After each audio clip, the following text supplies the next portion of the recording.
పెసరట్టు వేస్తున్నానండి. వాటికి కావాల్సిన పదార్థాలు పెసలండి నైట్ నానబెట్టుకోవాలి. నైట్ నానబెట్టుకున్నాను.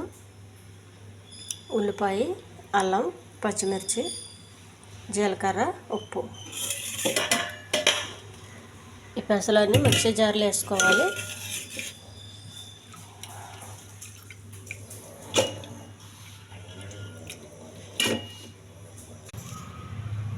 కొంచెం ఉప్పు అండి. మెత్తగా మిక్సీ వేసుకోవాలి.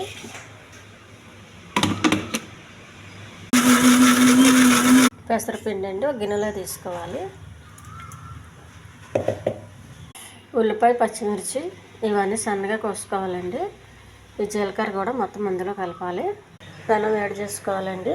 కొద్దిగా నూనె రాయాలి.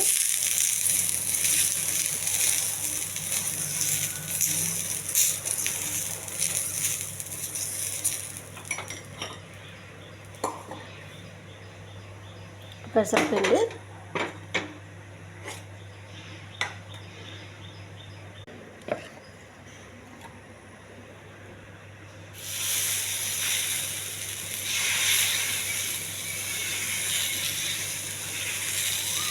మనకు కావలసిన సైజులో ఇలా ఒక పలచగా చేసుకోవాలండి.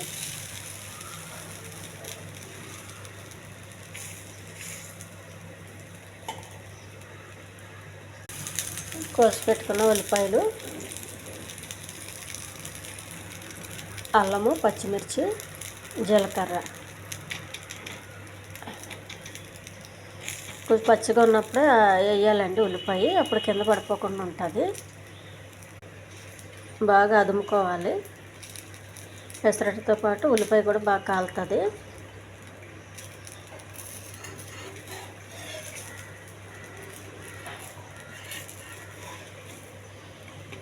బాగా కాలనివ్వండి.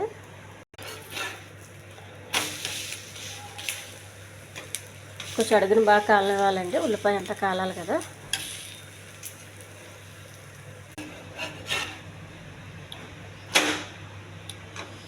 పెసరట్టు రెడీ అయిపోయిందండి. దీనికి మంచి కొబ్బరి చట్నీ కానీ పల్లీల చట్నీ కానీ చాలా బాగుంటుందండి. Tasty pesarattu ready. ఇది వర్షానికి వేడివేడి పెసరట్టు వేసుకు తింటే చాలా బాగుంటుందండి. ఈ ఛానల్ నచ్చితే సబ్స్క్రైబ్ చేయండి, షేర్ చేయండి, లైక్ చేయండి, కామెంట్ చేయండి. చాలా హెల్తీ పెసరట్టు అండి ఇది. పెసరట్టు రోజు తినడం వల్ల హెల్త్కి చాలా మంచిది. చేసుకుని ఒప్పుకున్న వాళ్ళు రోజు తినండి. ఓపిక లేని వాళ్ళు 2-3 రోజులకు ఒకసారి వేసుకుంటే బాగుంటుంది. ఈ ఉల్లిపాయలు, పచ్చిమిర్చి కొంచెం పెద్దగా